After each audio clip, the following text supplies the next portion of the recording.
You lie awake at night, replaying conversations with difficult colleagues, obsessing over decisions your boss made without consulting you, and feeling frustrated by organizational changes completely outside your influence. Every day you pour precious mental energy into workplace politics, market conditions, and other people's opinions, things you can observe but never truly control, while the areas where you actually have power remain neglected and underdeveloped.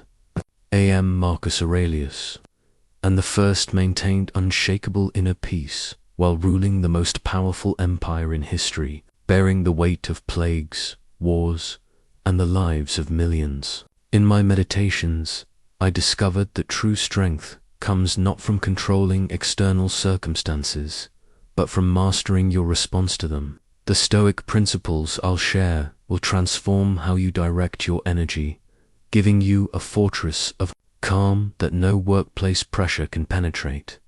But first, like this video, subscribe for more Stoic wisdom, and comment where you're watching from. I want to see how far this ancient need for inner mastery has spread. I never wanted to be emperor. That might surprise you, but it's the truth I've carried for decades. When Antoninus Pius adopted me as his heir, I was a young man more interested in philosophy than politics, more drawn to the quiet contemplation of wisdom than the roaring demands of empire. Yet here I found myself, at 39 years old, suddenly responsible for the lives, deaths, and destinies of 60 million souls across the known world. The weight was immediate and crushing. Every morning, I woke to decisions that could save or destroy entire cities. Every evening, I went to sleep knowing that my choices had rippled across continents, affecting people I would never meet in ways I could never fully understand. The Germanic tribes were pressing our northern borders. The Parthians threatened the east. Plague was beginning to spread through our territories. Economic pressures mounted as trade routes became uncertain. In those first years, I exhausted myself trying to control everything. I believed that if I worked harder, planned better, commanded more effectively, I could bend the entire empire to my will. I stayed up late into the night reading reports from every corner of our territory. I micromanaged governors in distant provinces. I convinced myself that with enough effort, enough intelligence, enough sheer force of will, I could control outcomes thousands of miles away. The manuscript you hold, my meditations, contains the private thoughts I scratched down. During those overwhelming early years, page after page reveals a man frantically grasping for control over forces far beyond any mortal's reach. I wrote about my frustrations with senators who wouldn't listen, generals who made poor decisions, whether that ruined harvests and diseases, that ignored imperial commands. But here's what I slowly began to understand through those sleepless nights and anxious days. I was killing myself, trying to control the uncontrollable. Every ounce of energy I spent worrying about distant barbarian movements was energy stolen from decisions I could actually influence. Every hour I spent frustrated with senators was an hour I couldn't spend improving laws that affected millions. Every moment I wasted being angry at circumstances was a moment I couldn't use to respond wisely to those same circumstances. The empire taught me my first great lesson about control. The larger your responsibilities, the more obvious it becomes that most of what affects your world lies completely outside your power. Yet paradoxically, the more clearly you see what you cannot control, the more effectively you can focus on what you can. This realization would transform not just how I ruled, but how I lived, and it can transform how you approach every overwhelming situation you face. The year was 165 AD, when the legions returned from Mesopotamia. Carrying more than victory, they brought death itself. What we now call the Antonine Plague swept through the empire like wildfire through dry grain.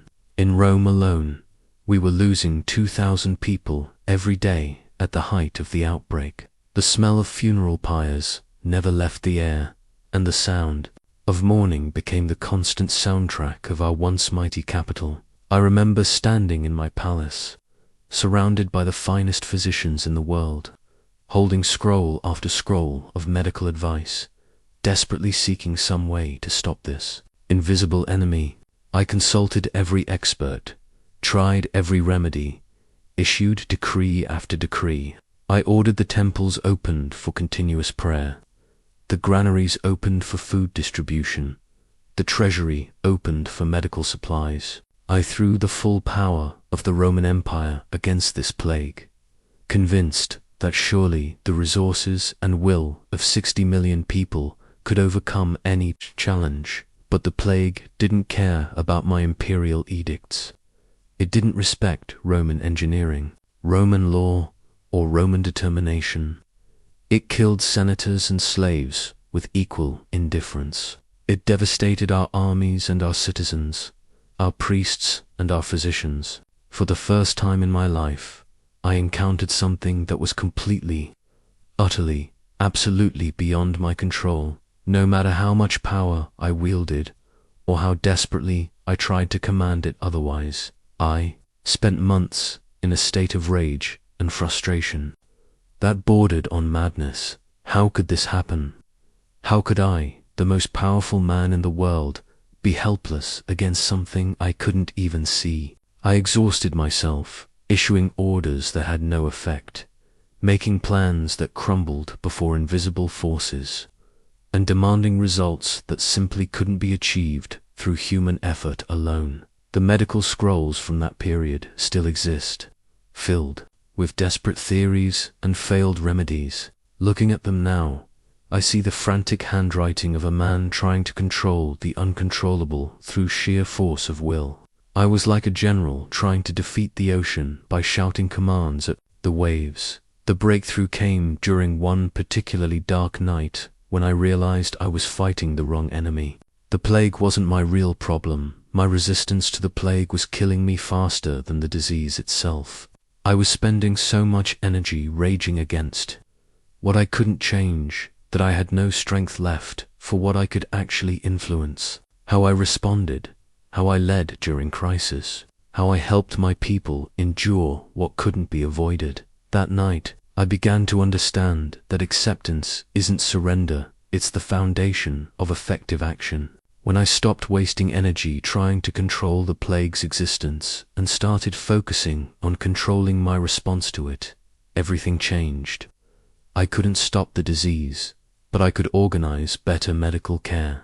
I couldn't prevent death, but I could ensure dignity for the dying and support for the survivors. This was my first real lesson in what the Stoics call the discipline of desire, wanting what happens rather than demanding that what we want should happen.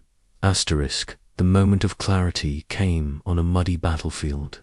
Along the Danube River, I was leading our legions against the Marcomanni, one of the Germanic tribes that had been pressing our northern borders for months. We had prepared, meticulously studied their tactics, positioned our forces strategically, ensured our supply lines were secure. Everything that could be controlled had been controlled with Roman precision. Then the weather turned. What had been firm ground became a swamp overnight. Our carefully planned formations became impossible to maintain. Our siege engines sank into the mud. The enemy, knowing their own territory, adapted quickly while we struggled with equipment designed for different conditions. In a single night, months of preparation became nearly worthless through circumstances no amount of planning could have anticipated. As I stood there, watching our military standard, that proud eagle that had led legions to victory across 3 continents stilting precariously in the unstable ground, something profound shifted in my understanding. I saw with perfect clarity the futility of my lifelong battle against reality itself. That broken standard became my teacher. I realized I had been living my entire life backwards, pouring energy into outcomes while neglecting the only things I truly controlled: my decisions, my responses, my character, my effort. I had been trying to control results while letting the controllable elements, my own thoughts, judgments, and actions, run wild without proper attention.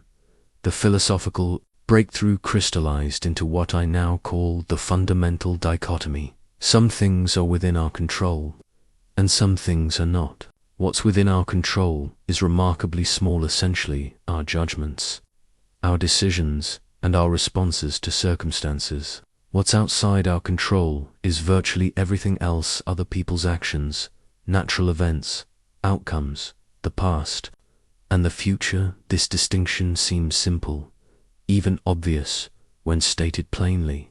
But living according to this principle required rewiring every instinct I had developed as a leader. I had been trained to take responsibility for outcomes, to believe that with enough effort and intelligence, I could control results. Now I understood that my real responsibility was to control my inputs perfectly while releasing attachment to outputs completely. During the rest of that Germanic campaign, I began practicing this new understanding daily. Instead of spending mental energy worrying about whether we would win or lose particular battles, I focused entirely on making the best possible decisions with available information. Instead of being frustrated when enemies didn't behave as predicted, I concentrated on responding wisely to whatever they actually did. Instead of cursing bad weather or difficult terrain, I channeled that energy into adapting our tactics effectively. The results were remarkable. By focusing exclusively on what I could control, I became far more effective at influencing what I couldn't directly control. When I stopped trying to force outcomes and started perfecting my responses, better outcomes often followed naturally. But more importantly, I found a peace and clarity that had eluded me. Throughout my years of fighting against reality, this dichotomy became the foundation of everything else I learned about living well. Every Stoic principle flows from this basic recognition: your power lies in your response to life, not in controlling life itself. When you truly understand where your power ends and begins, you stop wasting energy on the impossible and become incredibly effective within your actual sphere of influence. After returning from the Germanic campaigns, I made a discovery that changed everything about how I understood human suffering. I was sitting in my study, reviewing reports of various crises across the empire: floods in Egypt, earthquakes in Asia Minor, political unrest in Gorwin. I noticed something peculiar about my reactions. The floods themselves weren't causing my stress. The earthquakes weren't creating my anxiety. The political unrest wasn't generating my frustration. My judgments about these events were creating all my emotional turmoil. I was adding a layer of interpretation to every situation, and that interpretation, not the situation itself, was determining my inner state. I grabbed my wax tablet, the one I used for daily philosophical reflection, and began examining this phenomenon more carefully. A flood is simply water where it doesn't usually flow. My judgment that this is terrible or catastrophic creates the emotional suffering. An earthquake is simply the earth moving. My interpretation that this is unfair or devastating generates the mental anguish. Political unrest is simply people disagreeing about governance. My assessment that this is threatening or infuriating produces the psychological disturbance. The revelation was staggering. I had been unconsciously adding value judgments to neutral events, then reacting to my own interpretations rather than to reality itself. I was essentially arguing with my own commentary about life instead of dealing directly with life's actual circumstances. Think about your own workplace frustrations for a moment. Your colleague interrupting you in meetings is simply one person speaking while another person was speaking. Your judgment that this is disrespectful or undermining creates your emotional reaction. Your boss making decisions without consulting you is simply one person choosing a course of action. Your interpretation that this is unfair or insulting generates your suffering. I began practicing what I called judgment, archaeology, digging beneath my emotional reactions to uncover the hidden interpretations creating them. When I felt angry about a senator's opposition to my policies, I examined what judgment was producing that anger. Usually, I found something like he should agree with me because I'm right, or his opposition threatens important work. When I questioned these judgments, the anger often dissolved, leaving clear thinking about how to respond effectively. The practice became transformative. Instead of being tossed around by circumstances, I started recognizing that I was being tossed around by my own unconscious interpretations of circumstances. Once I saw this clearly, I could begin choosing my judgments more deliberately. I learned to separate facts from interpretations. The fact: Senate voted against my proposal. My interpretation: this is a disaster for the empire. When I held these separately, I could examine whether my interpretation was helpful, accurate, or necessary. Often, I found more useful ways to view the same situation. This doesn't mean becoming passive or uncaring. I still worked diligently to address floods, earthquakes, and political unrest, but I stopped adding unnecessary emotional suffering to already challenging circumstances. I responded from clarity rather than reactivity, from wisdom rather than wounded feelings. Your judgments are the only territory you truly rule. External events will continue occurring regardless of your preferences. Other people will continue acting according to their own understanding, not yours. But your interpretations of these events, your mental commentary about what things mean, remain entirely within your power to examine, question, and consciously direct. This is where your real freedom lies, not in controlling what happens to you, but in controlling what you make it mean. During my military campaigns, I spent countless hours studying Roman fortifications, how our engineers positioned walls, gates, and towers to create impregnable defenses. The best fortresses weren't just strong, they were intelligently designed. They had multiple layers of protection, strategic withdrawal points, and inner keeps that could withstand siege even when outer walls fell. One evening, while reviewing defensive plans for a frontier outpost, I realized I needed to apply these same principles to my own mind. External circumstances would always breach my outer defenses and expected crises, difficult people, uncontrollable events. But I could build an inner citadel, a fortress of peace that no external force could penetrate or destroy. This inner citadel isn't built from stone and mortar, but from philosophical understanding and disciplined practice. Its walls are the clear recognition of what lies within your control. Its gates are the careful selection of what you allow to disturb your peace. Its inner keep is the unshakable knowledge that your essential self, your capacity to choose your response, can never be conquered by any external force. I began constructing my inner citadel through daily practices. Each morning, I reinforced its walls by reminding myself what I could and couldn't control that day. Each evening, I inspected its defenses by reviewing where I had let external circumstances breach my peace unnecessarily. When difficult situations arose, I learned to retreat strategically to this inner fortress rather than fighting battles I couldn't win on terrain I couldn't control.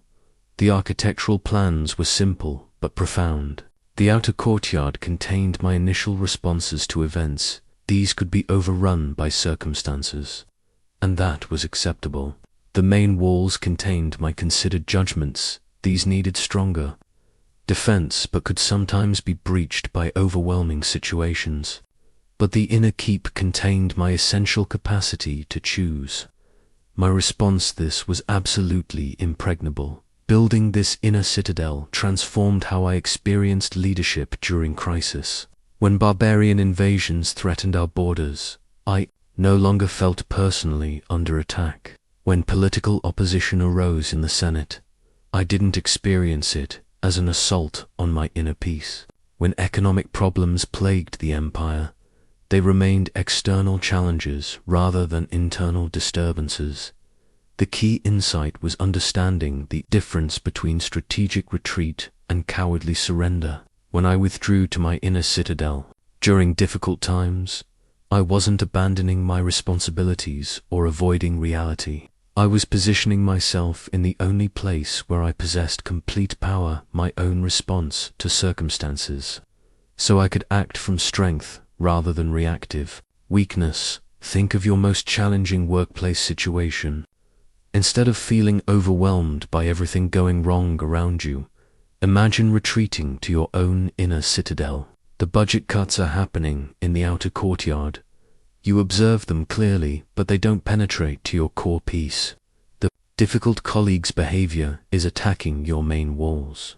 You deal with it practically, but it doesn't reach your inner fortress. The uncertain future is laying siege to your position, but your essential capacity to respond wisely remains completely secure. This isn't about becoming emotionally numb or disconnected from reality. Your inner citadel isn't a place of isolation, but of clarity. From this position of inner security, you actually engage more effectively with external challenges because you're not wasting energy on internal turmoil about things you cannot change. The funeral mask stared back at me with hollow eyes, a perfect replica of my adoptive father, Antoninus Pius, crafted according to Roman tradition for his funeral procession.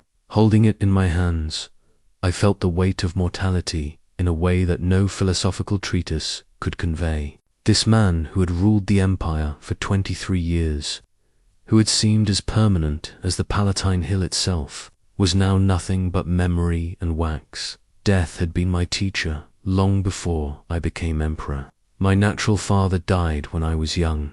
Several of my children didn't survive to adulthood. Close advisors and friends fell to disease, accident, and the inevitable passage of time. Each loss taught me the same harsh lesson.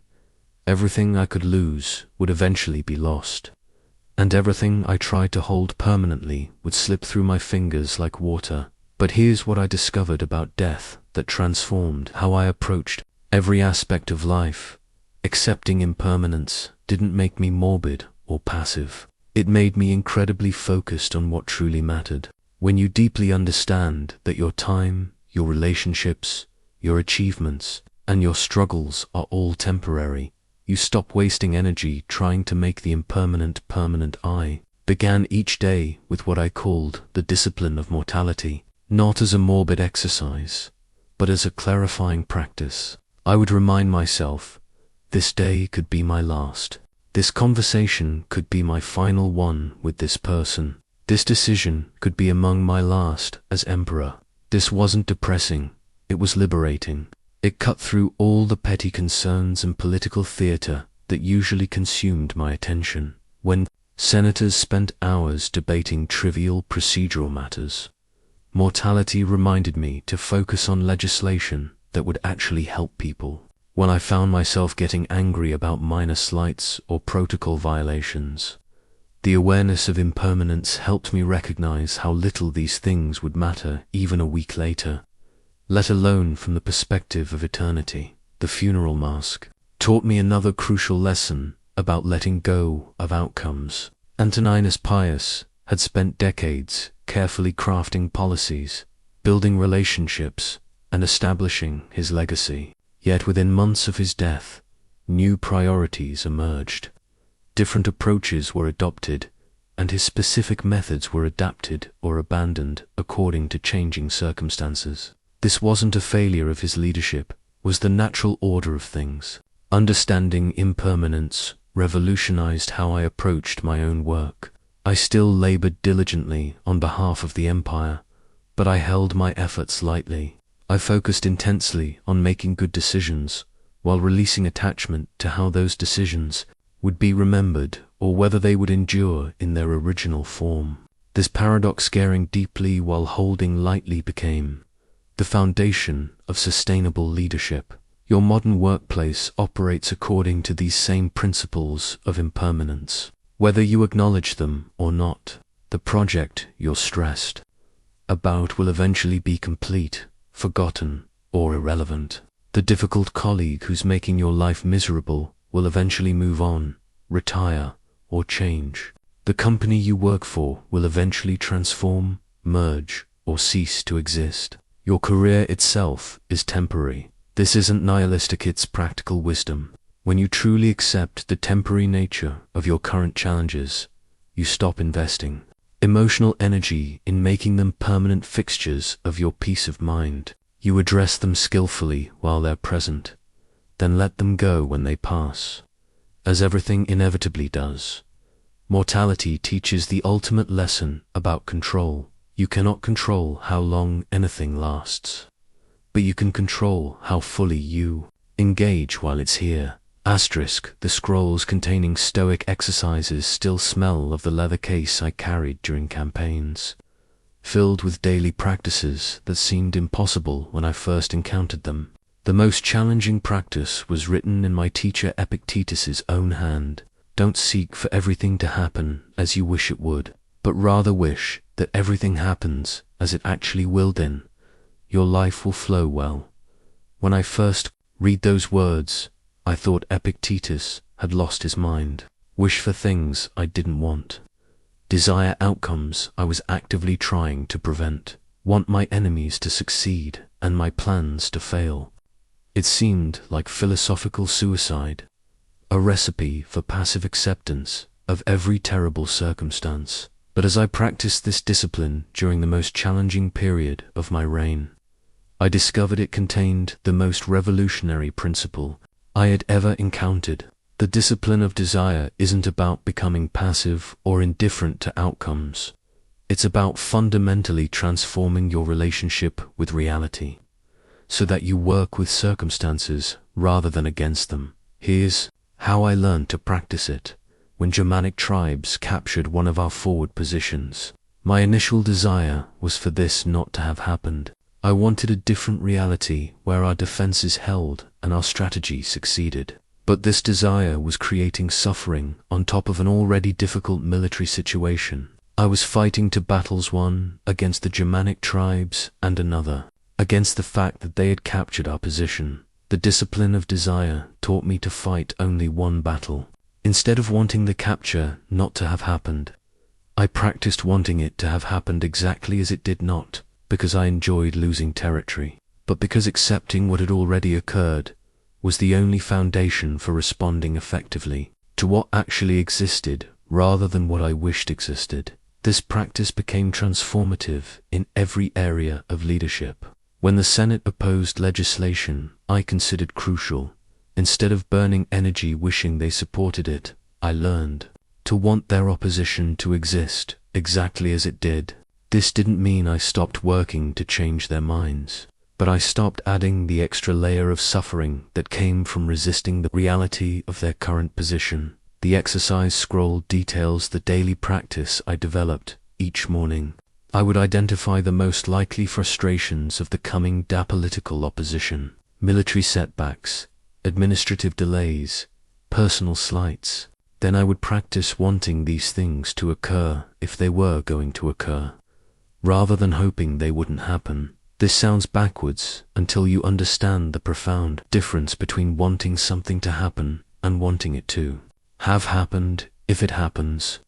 I'm not suggesting you hope for bad outcomes. I'm suggesting you prepare to want whatever outcomes actually occur, so your energy goes toward effective response rather than futile resistance to reality. Think about your most persistent workplace frustration. Perhaps your boss regularly makes decisions without consulting you. The discipline of desire means practicing. If my boss is going to make decisions without consulting me today, I want that to happen exactly as it happens. This doesn't mean you enjoy being excluded or stop advocating for better communication. It means you stop wasting energy being upset that reality is what it is, instead of what you prefer. The revolutionary result of this practice is that you begin working with reality instead of against it. When you stop fighting the existence of problems and start focusing entirely on solving the problems that exist, your effectiveness increases dramatically. Energy that was trapped in resistance gets redirected toward constructive action. This discipline taught me that acceptance isn't the opposite of ambition. It's the foundation of effective ambition. When you want what happens, you're positioned to respond wisely to what happens. When you resist what happens, you're fighting circumstances instead of improving them. The diplomatic correspondence still bears the seal of Vologases for King of Parthia, who had sworn sacred oaths of alliance with Rome. These letters, filled with promises of cooperation and mutual respect, arrived just months before he broke our treaty and invaded Armenia. Reading them now, I remember the naive hope I once held that people would consistently act according to their stated principles and rational self-interest. Political betrayal taught me one of the most liberating lessons of my reign. People will always act according to their own understanding, not yours. They will prioritize their interests over yours, interpret situations through their own perspectives rather than yours, and make decisions based on information and motivations you may never fully understand. Expecting anything else is like expecting water to flow uphill. It violates the basic nature of reality. This wasn't a cynical discovery that made me withdraw from human relationships. Instead, it was a practical recognition that freed me from the exhausting cycle of disappointment, surprise, and resentment that had characterized my early years of leadership. When I stopped expecting people to be different than they were, I could finally work effectively with who they actually were. I developed what I called the morning preparation practice. Each day, before meeting with senators, generals, or foreign dignitaries, I would remind myself, today I will encounter people who are self-interested, unpredictable, and sometimes dishonest. This is not a flaw in the universe, it's the nature of human beings acting according to their own understanding. My job is not to be surprised by this, but to work skillfully with it. This preparation didn't make me paranoid or suspicious. Instead, it made me strategic. When senators promised support for legislation, I planned for the possibility they might change their minds. When generals assured me of quick victories, I prepared for longer campaigns. When allies pledged loyalty, I maintained backup plans for their potential betrayal. The correspondence with Vologases represents hundreds of similar experiences that taught me to separate people's stated intentions from their likely actions. I learned to evaluate what people might do based on their incentives, pressures, and past behavior rather than their promises or my hopes for how they should behave. This approach transformed my relationships with difficult people. Instead of being constantly frustrated by a senator who consistently opposed my initiatives, I began planning around his opposition as a predictable factor. Instead of being hurt by advisors who sometimes gave me poor counsel, I developed systems for verifying information independently. Instead of being angry when people acted selfishly, I factored their self-interest into my strategies. The liberation was remarkable. When people met my expectations for human behavior, including their capacity for disappointing behavior, I wasn't shocked or emotionally destabilized. When they exceeded those expectations through unexpected generosity or wisdom, I was genuinely, pleasantly surprised rather than taking it for granted. Think about the person in your workplace who consistently frustrates you. Perhaps they're always late to meetings, or they take credit for others' work, or they make promises they don't keep. Your ongoing disappointment with their behavior suggests you're expecting them to act differently than they typically act. This expectation is creating unnecessary suffering on top of whatever practical problems their behavior creates. Planning for people to act according to their established patterns doesn't mean you stop trying to influence positive change. I continued working to persuade senators, motivate generals, and build genuine alliances, but I did so from a foundation of realistic expectations rather than wishful thinking. This principle applies to yourself as well. Instead of being constantly surprised and disappointed by your own inconsistencies. Plan for the possibility that you might procrastinate, avoid difficult conversations, or make imperfect decisions. Then build systems and supports that work with your actual human nature rather than against it. When you expect people to act like people, including yourself, you can finally stop fighting human nature and start working skillfully with it. The sundial in my private courtyard marked the same hour every morning when I began my daily practice of preparation. Before the demands of empire crashed down upon me, before the urgent messages and crisis meetings began, I claimed this sacred time for mental preparation.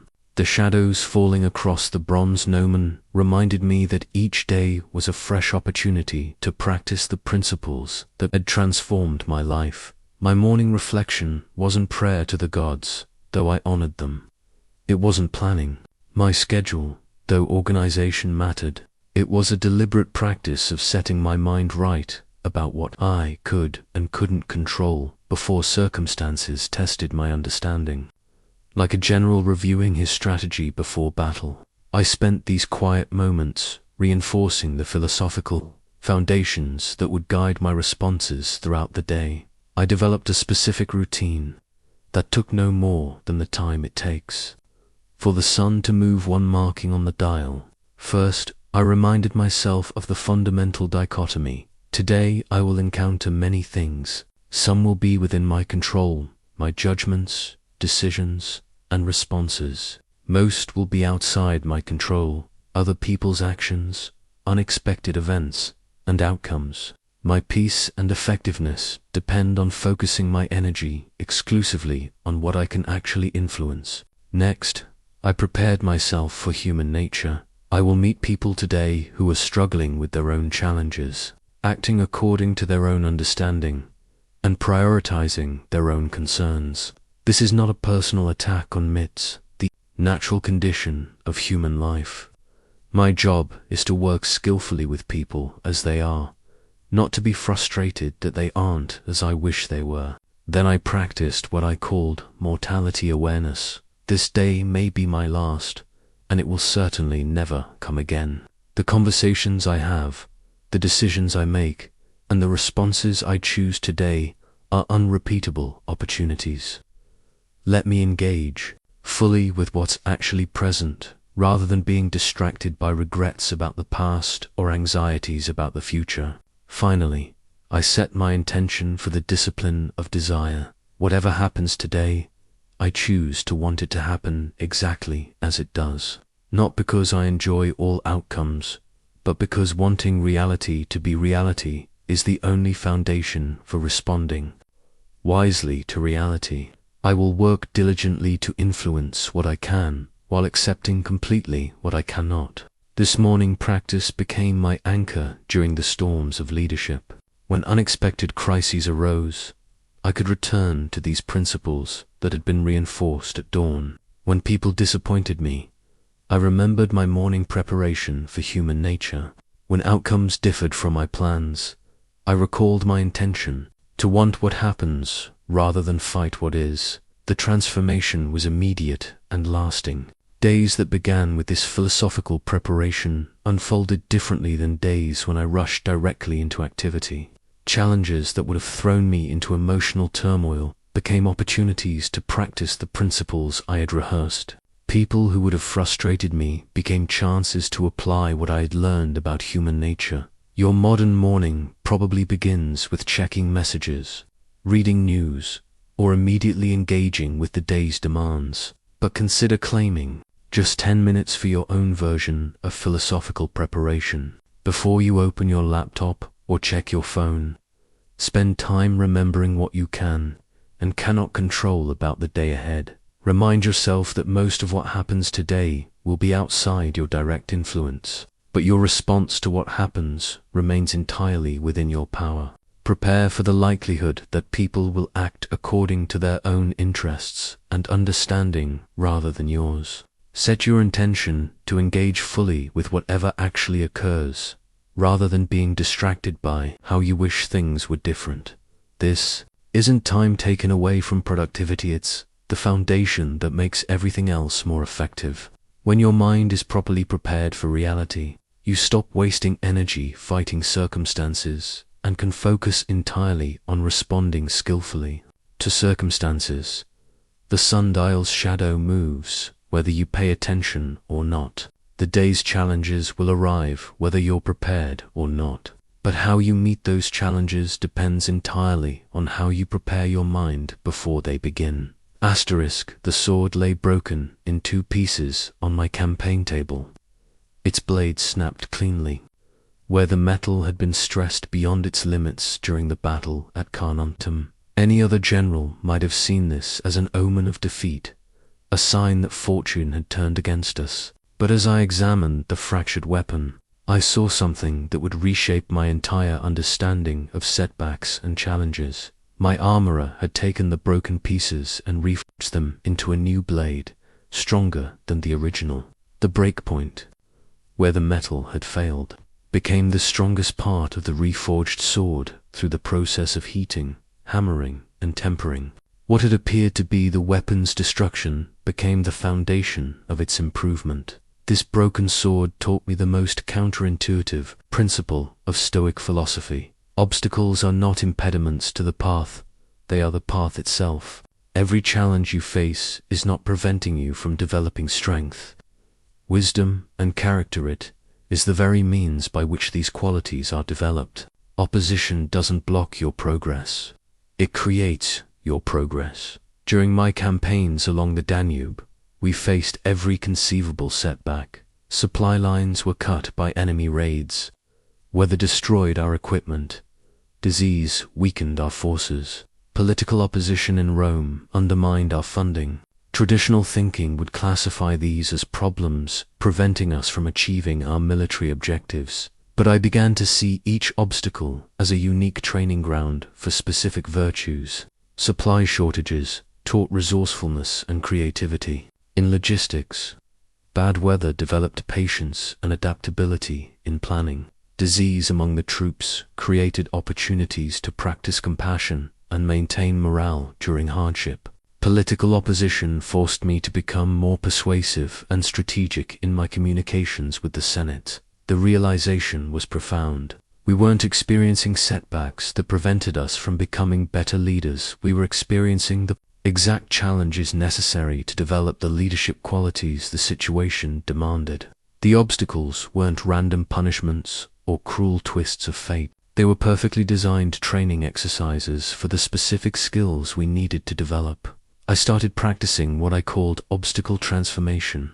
When a problem arose, instead of asking, how do I get around this obstacle, I began asking, what virtue is this obstacle designed to develop in me?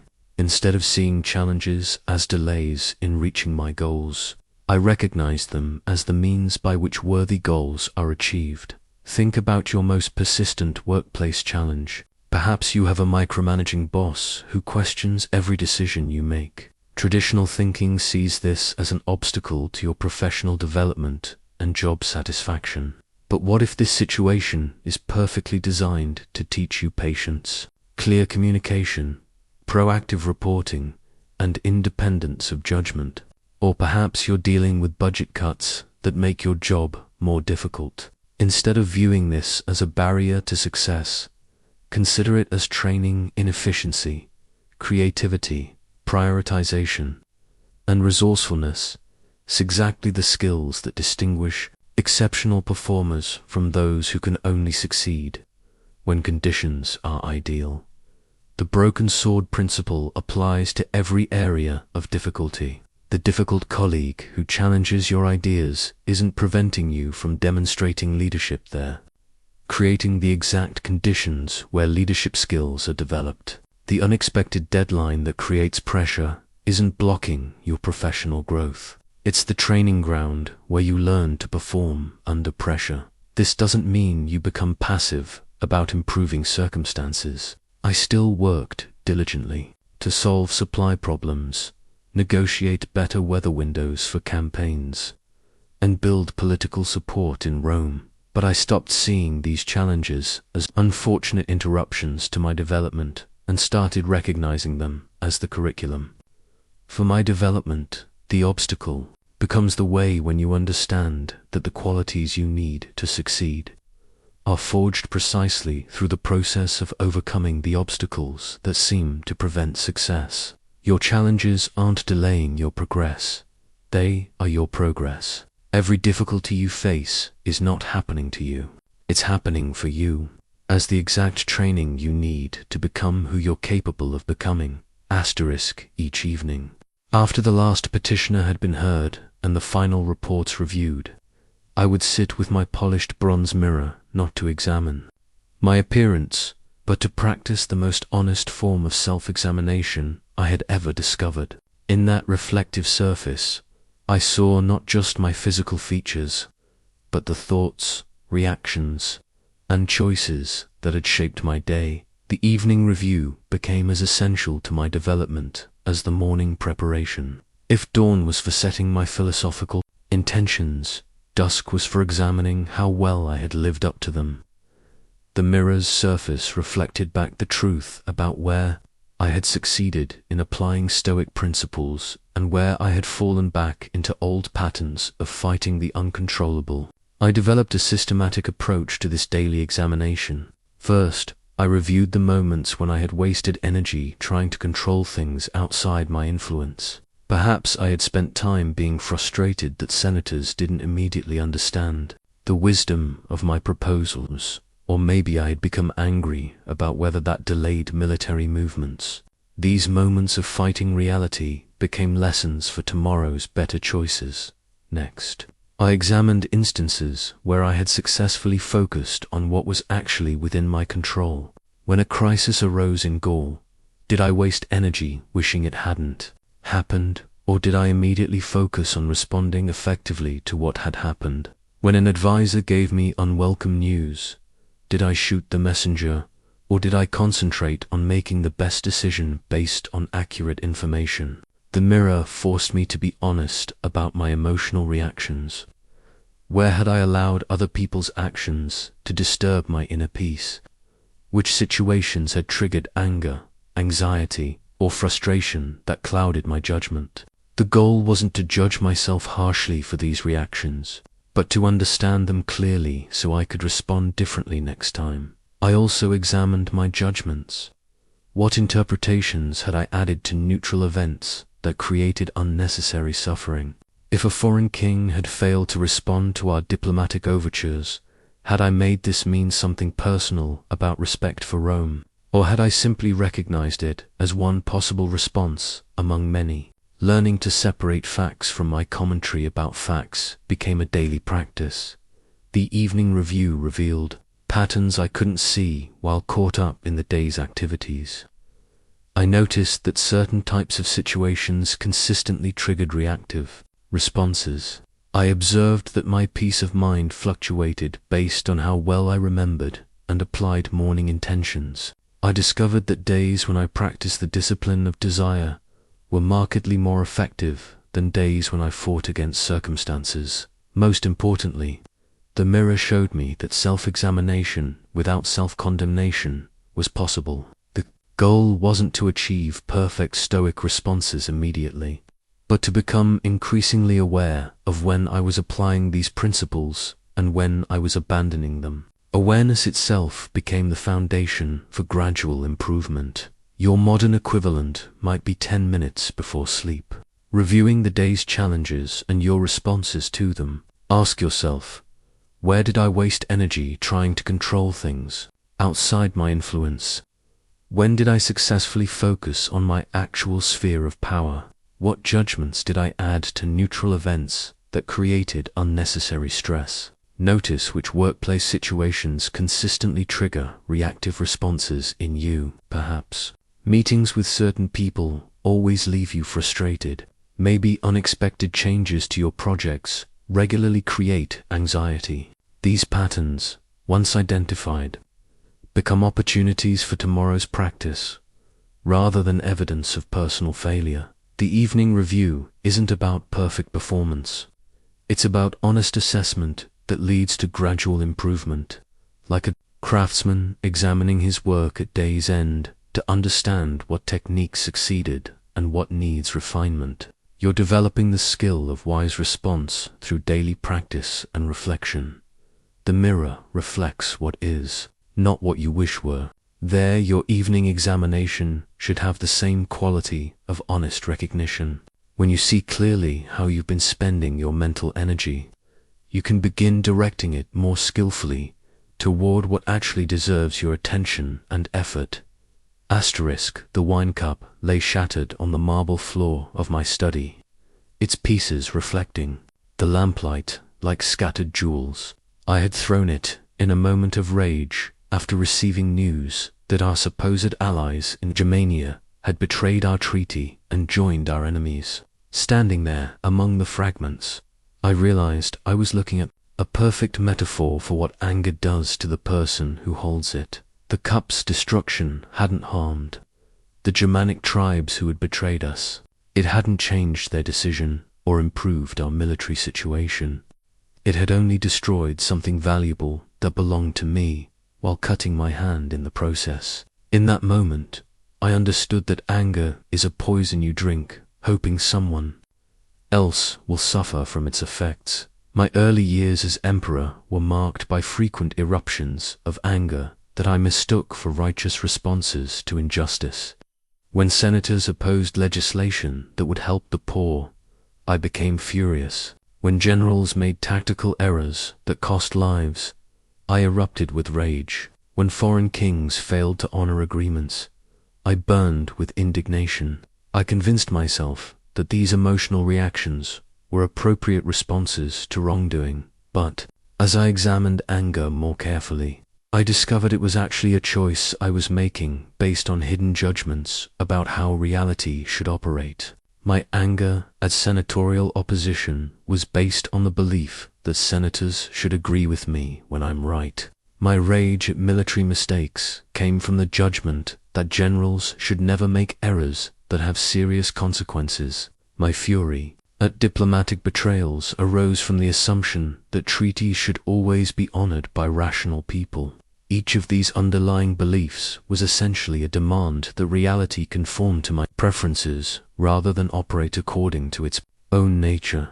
I was getting angry that water was wet, fire was hot, and people acted like people instead of like perfect, rational beings who shared my exact priorities and understanding. The broken cup taught me to recognize anger as a signal that I was fighting reality instead of responding to it. When I felt that familiar heat rising in my chest, instead of justifying the emotion or expressing it immediately, I learned to pause and ask, what demand am I making about how things should be different? What judgment am I adding to this situation that's creating my anger? Usually, I found some variation of this shouldn't be happening or they should behave differently. Once I identified the underlying demand that reality be other than it was, I could choose a more skillful response. Instead of being angry that senators opposed my legislation, I could focus energy on more persuasive arguments or alternative approaches. Rather than raging at military mistakes, I could concentrate on better training and communication systems. This doesn't mean I became passive about injustice or accepted poor performance without response.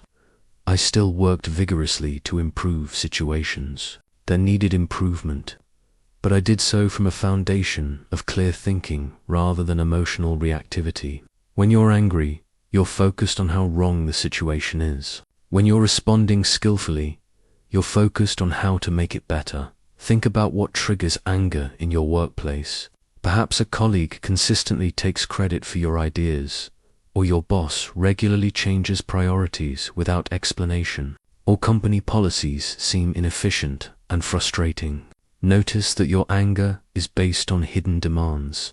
Colleagues should be more honest, bosses should be more consistent, companies should be more rational. These demands create suffering because they require reality to be different than it is before you can respond effectively. But you can address unfair colleagues, inconsistent bosses, and irrational policies without first requiring them to be different than they are. In fact, You can only address them effectively by accepting that they are exactly as they are right now. The broken cup reminded me that anger destroys the container that holds it, while having no effect on its intended target.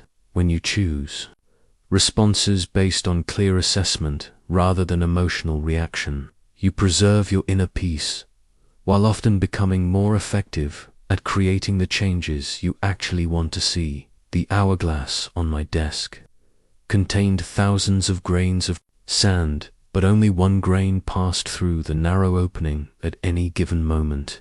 As I watched that single grain fall, I realized it was teaching me the most practical lesson about where real power exists, not in the countless grains that had already fallen, not in the multitude waiting to drop, but in the one grain moving through the present instant. During my most overwhelming periods as emperor, I would find myself mentally scattered across time, reliving past mistakes, anticipating future crises, planning for scenarios that might never occur. My mind would be simultaneously fighting the Gallic campaigns of last year while worrying about next season's harvest and regretting decisions I had made about Germanic policy 5 years earlier.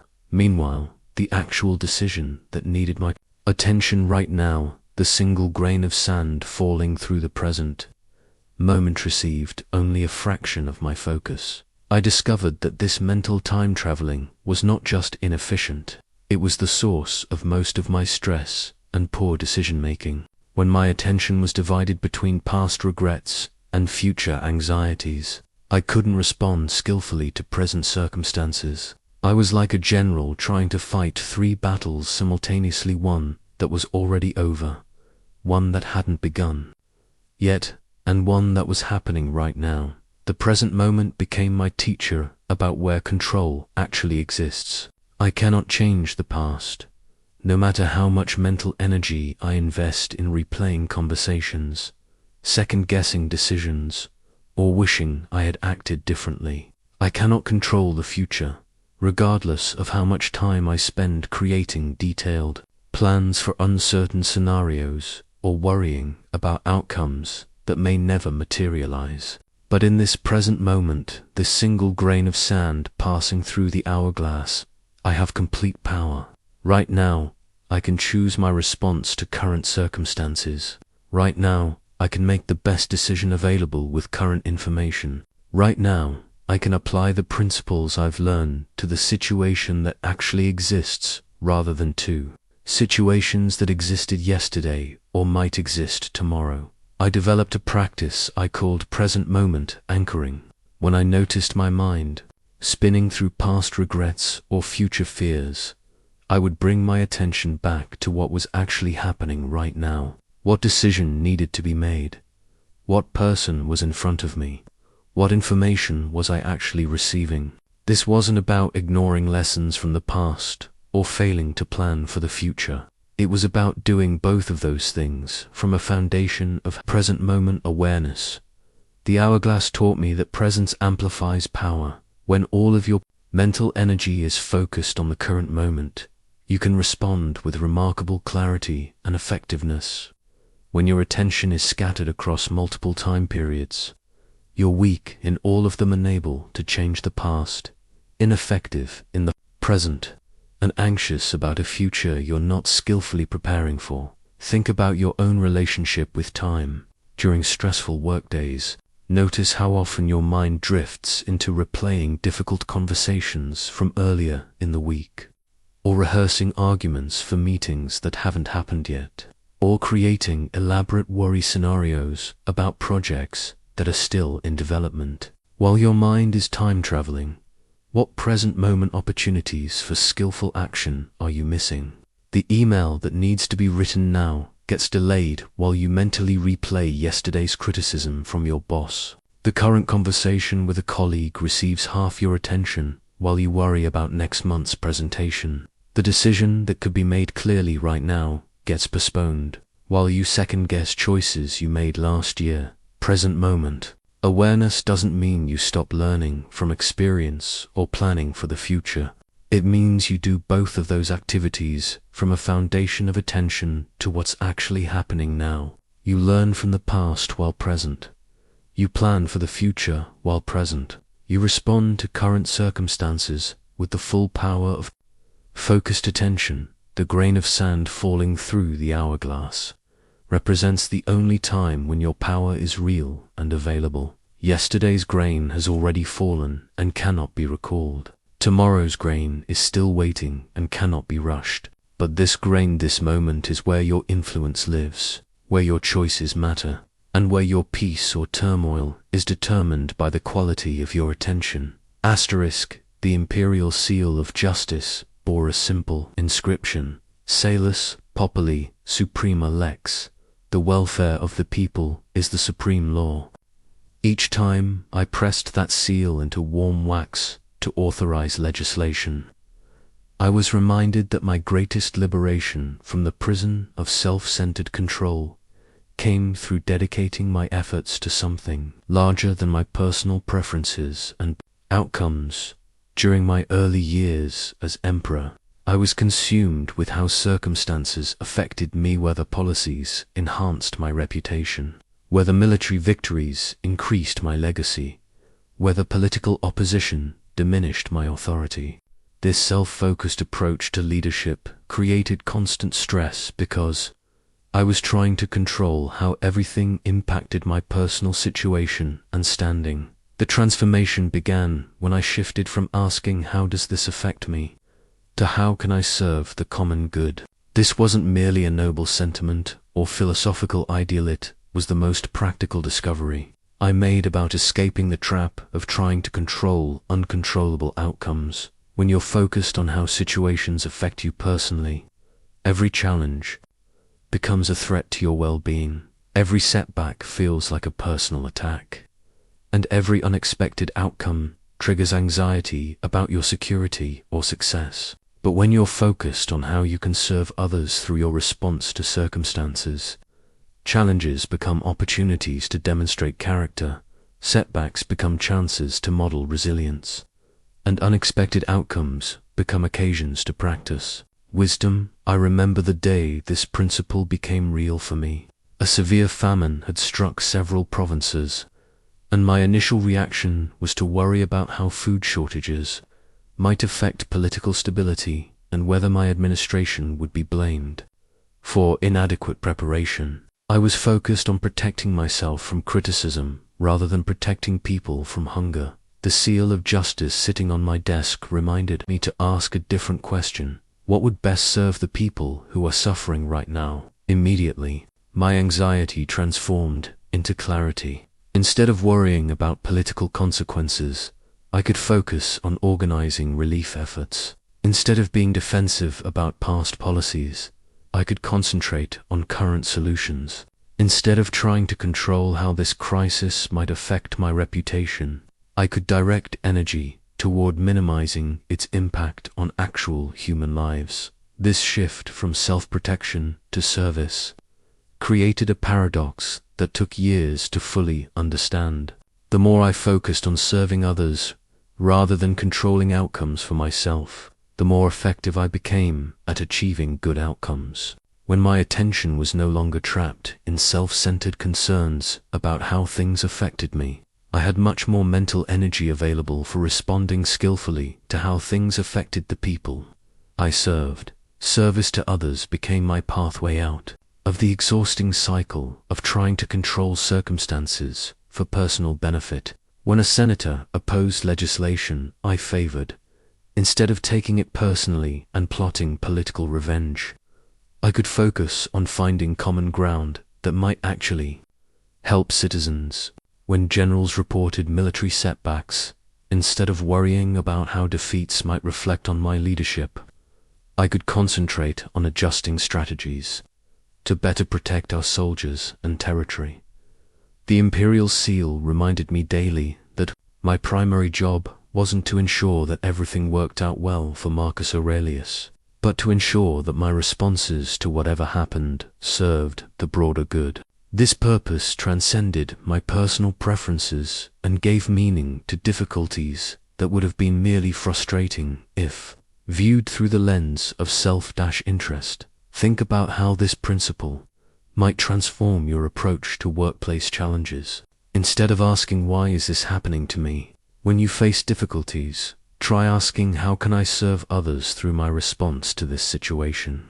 Instead of focusing on how problems affect your career prospects, consider how your response might benefit your team, your customers, or your organization. When a project fails, instead of worrying about how failure might impact your reputation, focus on what your colleagues might learn from how you handle setbacks. When you receive criticism, instead of defending your ego, concentrate on what information might help you serve others more effectively. When unexpected changes disrupt your plans, instead of resenting the inconvenience, look for ways your adaptability might benefit people who depend on your work. This isn't about self-sacrifice or martyrdom, it's about discovering that service to others is actually the most reliable path to personal satisfaction and effectiveness. When you're working for something larger than your own immediate interests, you naturally focus on what you can control: your character, effort, and responses, rather than trying to force outcomes that serve your personal agenda. The seal of justice taught me that true power comes not from getting what you want, but from wanting what serves the greater good. The commander's baton I carried during campaigns was not a weapon, but a singular tool for pointing direction, not forcing compliance. It reminded me daily that true leadership comes from guiding others toward worthy goals, while accepting that you cannot control whether they choose to follow. The most effective leaders influence through example and wisdom, not through desperate attempts to control every aspect of their followers' thoughts and actions. During my years leading both military campaigns and political initiatives, I discovered that trying to control people's responses was not only impossible, but counterproductive. The generals who performed best were those who understood my strategic vision and applied it creatively to changing circumstances, not those who followed my orders without thinking. The senators who supported legislation most effectively were those who genuinely believed in its value, not those who voted my way out of fear or obligation. This realization transformed my approach to leadership entirely. Instead of focusing on controlling outcomes, winning every vote, preventing every mistake, ensuring perfect compliance, I began focusing on what I could actually control: the clarity of my vision, the consistency of my character, and the wisdom of my responses to whatever people chose to do. The baton taught me that leadership influence flows from three sources that are entirely within your control. First, moral authority: living according to the principles you ask others to follow. When people see you practicing self-discipline, fair judgment, and resilience under pressure, they naturally want to learn from your example. This influence cannot be demanded or manufactured. It emerges naturally from consistent character. Second, practical wisdom: making decisions that serve the common good rather than personal interests. When your choices consistently benefit the people you lead, even when those choices cost you personally, others begin to trust your judgment and seek your guidance. This influence grows over time through the accumulation of decisions that put shared values above selfish concerns. Third, emotional stability: maintaining inner peace regardless of external circumstances. When people see you respond to crises with calm clarity instead of reactive panic, they naturally look to you for guidance during uncertainty. This influence comes from the daily practice of Stoic principles that keep you centered in your own sphere of control. These three sources of influence, character, wisdom, and stability, are completely within your power to develop. You cannot control whether people choose to follow your leadership, but you can control whether you become the kind of person worth following. You cannot force respect, but you can earn it through consistent demonstration of virtue under pressure. I learned to release attachment to specific outcomes while maintaining complete commitment to excellence in leadership behaviors. When generals made decisions I wouldn't have made, instead of micromanaging or becoming frustrated, I focused on whether their choices reflected good judgment applied to their local situation. When senators voted against legislation I supported, instead of taking it personally, I examined whether my arguments had been persuasive, and my proposals had genuinely served the common good. This approach created a paradox that initially seemed impossible. The less I tried to control people's responses, the more they seemed to respond positively to my leadership. When I stopped demanding agreement and started modeling the principles I believed in, more people became genuinely convinced by those principles. When I released attachment to controlling outcomes and focused on controlling my own character, better outcomes often followed naturally. Think about your own leadership challenges, whether you're managing a team, leading a project, or simply trying to influence positive change in your workplace. Notice how much energy you spend trying to control other people's attitudes, decisions, and behaviors. This energy is not only wasted, often produces the opposite of what you want, making people more resistant to your influence. Instead, focus your energy on becoming the kind of leader you would want to follow. Practice the self-discipline you ask others to demonstrate. Make decisions based on principles rather than convenience. Respond to setbacks with the same calm resilience you hope to see in your team members. The commander's baton pointed the way forward, but never forced anyone to walk that path. Your leadership influence works the same way. It guides and inspires, but it cannot and should not control. When you understand this distinction, you become far more effective at creating the influence you actually want while preserving your peace of mind.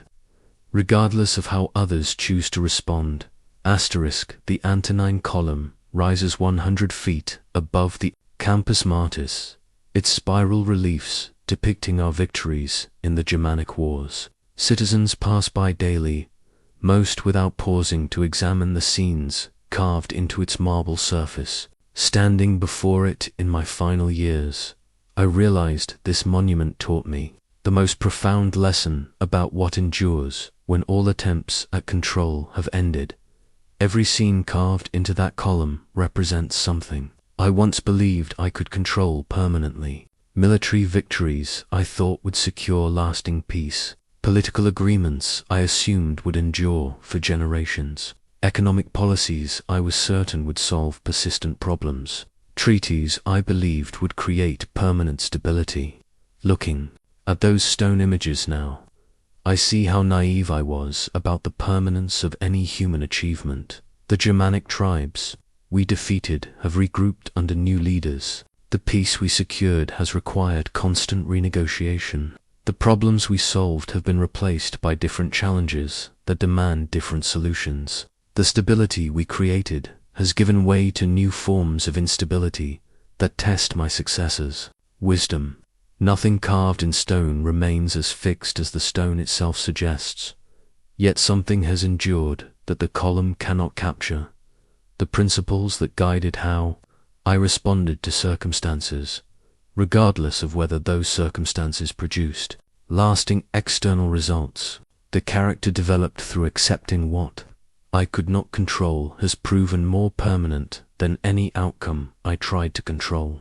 The wisdom gained from releasing false expectations has outlasted every specific expectation I once held. This realization brought profound peace to my final years as emperor. I no longer measured my reign's success by whether particular policies would survive unchanged, or whether future generations would remember specific decisions I had made. Instead, I found meaning in whether I had responded to my responsibilities with virtue, wisdom, and acceptance of whatever results my efforts produced. The column commemorates military campaigns, but my real legacy lies in demonstrating that inner peace is possible even amid overwhelming external responsibilities. The stone reliefs show political achievements, but my actual contribution may be proving that you can serve others wholeheartedly while holding personal outcomes lightly. The monument celebrates victories over external enemies, But my most important victory was over the internal enemy of thinking. I could control more than I actually could. I began to understand legacy differently, not as the sum of outcomes you control, but as the example you set for how to live well when most of life remains outside your control. Future emperors may abandon my policies, ignore my precedents, and choose different approaches to governing. But if any of them remember that effective leadership comes from mastering yourself rather than controlling circumstances, something worthwhile will have been transmitted. The acceptance I learned through decades of Stoic practice created a strange paradox. The more completely I accepted my inability to control ultimate outcomes, the more energy I had available for influencing immediate circumstances. The more thoroughly I released attachment to how history would judge my reign, the more freely I could focus on serving the present moment's needs. The more deeply I understood the temporary nature of all achievements, the more meaning I found in the daily work of governing well. This legacy of acceptance isn't passive resignation, active engagement with reality as it actually exists rather than as we wish it were. It's the recognition that your influence is real but limited. Your efforts matter, but their results remain partly beyond your control. And your character endures longer than any specific outcome you produce. Think about what legacy you want to leave in your own sphere of influence. If your current projects fail, if your career takes unexpected turns, if your plans don't unfold as anticipated, what will remain? The answer lies not in the outcomes you achieve, but in the character you develop while pursuing those outcomes. Your real legacy is how you respond to circumstances beyond your control. People will remember not just what you accomplished, but how you handled setbacks, how you treated others during stress, how you maintained your principles when it was difficult to do so.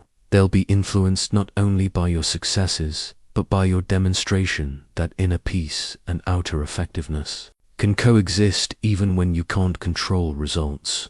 The Antonine Column will eventually crumble, as all monuments do.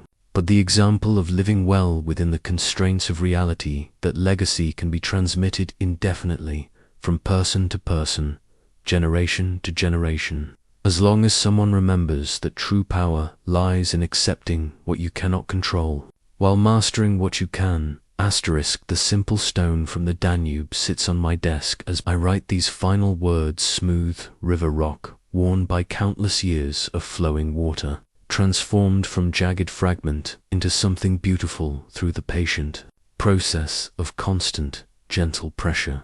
It reminds me that lasting change comes not from dramatic moments of insight, but from daily practice of principles that gradually reshape how you respond to life. You now possess the same understanding that transformed my reign and brought peace to my inner life during the most challenging period in Roman history. But knowledge without practice remains as useless as a map you never follow.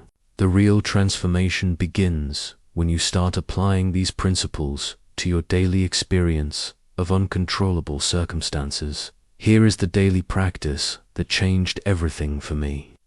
Adapted for your modern challenges. Each morning, before checking messages or engaging with the day's demands, spend 10 minutes preparing your mind. Remind yourself that today will bring a mixture of controllable and uncontrollable elements. Your power lies entirely in your responses, judgments, and choices, never in forcing outcomes or changing other people's behavior. Set your intention to focus energy exclusively where you have actual influence. Prepare for human nature by expecting people to act according to their own interests and understanding rather than yours. This isn't cynicism, it's practical wisdom that prevents disappointment and allows you to work skillfully with people as they are. When someone's behavior surprises or frustrates you today, remember that you prepared for this possibility.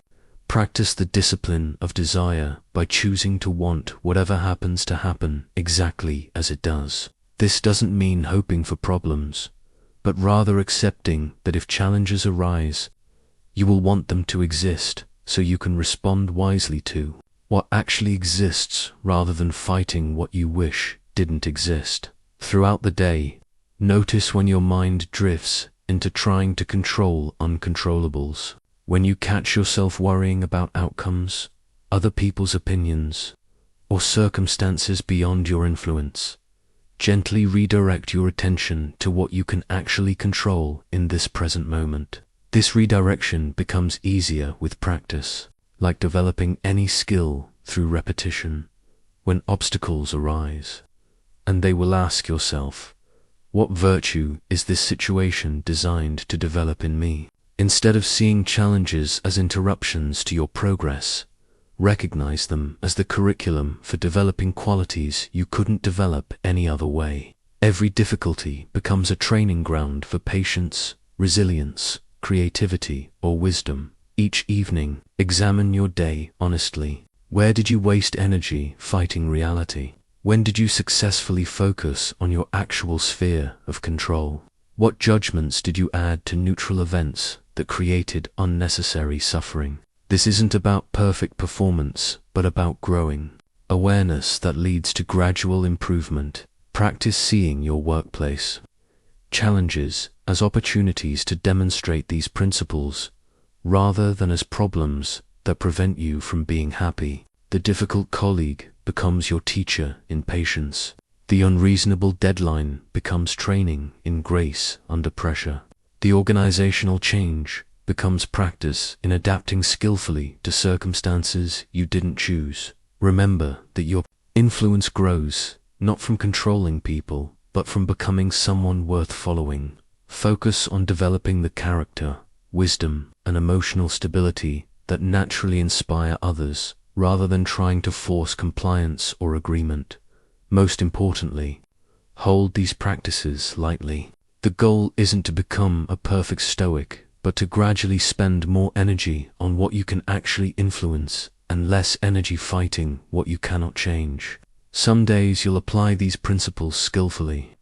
Other days you'll forget them entirely. Both outcomes are part of the natural process of developing wisdom. The river stone was shaped by millions of small interactions with flowing water, not by a single dramatic event. Your transformation will follow the same pattern: daily practice, gradually wearing away reactive habits and shaping new patterns of response that serve you better. Carry these principles with you, like I carried this stone during campaigns. Let them remind you that you possess everything necessary to find peace and effectiveness, regardless of what circumstances arise. Your power lies not in controlling your world, but in choosing your response to whatever world you encounter. The emperor's throne is temporary, but the wisdom of living well within reality's constraints can be yours for as long as you choose to. Practice it. Begin today, continue tomorrow, and let patience with the process create the inner transformation that no external circumstance can disturb. This is the art of living well, wanting what happens, controlling what you can, and finding freedom in the space between what the world offers and how you choose to respond.